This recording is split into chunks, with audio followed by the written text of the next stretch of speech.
ತುಮಕೂರು ಜಿಲ್ಲೆಯ ತುರುವೇಕೆರೆ ತಾಲೂಕಿನಲ್ಲಿ ನಡೆದಿದ್ದ ಶ್ರೀಗಂಧದ ಮರಕಳ್ಳತನ ಪ್ರಕರಣವನ್ನು ಪೊಲೀಸರು ಯಶಸ್ವಿಯಾಗಿ ಭೇದಿಸಿದ್ದಾರೆ. ತುರುವೇಕೆರೆ ತಾಲೂಕಿನ ನಿವಾಸಿ ರವಿಕುಮಾರ್ ಬಿನ್ ಸಿದ್ದೇಗೌಡ ಅವರ ಜಮೀನಿನಲ್ಲಿ ಸುಮಾರು 3,000 ರೂಪಾಯಿ ಮೌಲ್ಯದ ಶ್ರೀಗಂಧದ ಮರಗಳು ಕಳ್ಳತನವಾಗಿರುವ ಕುರಿತು ತುರುವೇಕೆರೆ ಪೊಲೀಸ್ ಠಾಣೆಯಲ್ಲಿ ಬಿಎನ್ಎಸ್ ಕಾಯ್ದೆ ಕಲಂ 202 ಅಡಿ ಪ್ರಕರಣ ದಾಖಲಾಗಿತ್ತು.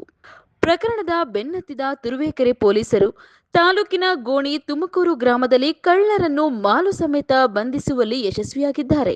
ಪೊಲೀಸ್ ಉಪಾಧೀಕ್ಷಕ ಓಂ ಪ್ರಕಾಶ್ ಅವರ ಮಾರ್ಗಸೂಚನೆಯಂತೆ ವಿಶೇಷ ಅಪರಾಧ ಪತ್ತೆ ತಂಡವನ್ನು ರಚಿಸಲಾಗಿತ್ತು.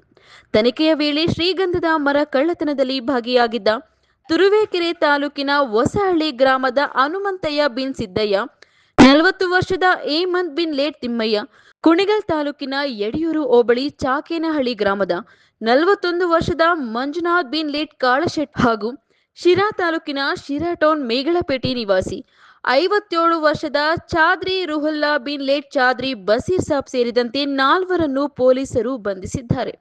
ಬಂಧಿತರಿಂದ ಕಳ್ಳತನಗೈದ ಶ್ರೀಗಂಧದ ಮರಗಳನ್ನು ವಶಪಡಿಸಿಕೊಳ್ಳಲಾಗಿದೆ. ಈ ಪ್ರಕರಣವನ್ನು ಭೇದಿಸುವಲ್ಲಿ ಯಶಸ್ವಿಯಾದ ಅಧಿಕಾರಿ ಹಾಗೂ ಸಿಬ್ಬಂದಿ ವರ್ಗವನ್ನು ಜಿಲ್ಲಾ ಪೊಲೀಸ್ ಅಧೀಕ್ಷಕ ಅಶೋಕ್ ಕೆವಿ ಅವರು ಅಭಿನಂದಿಸಿ ಪ್ರಶಂಸಿಸಿದ್ದಾರೆ. Thimmaiah, E news TV, Tumakuru.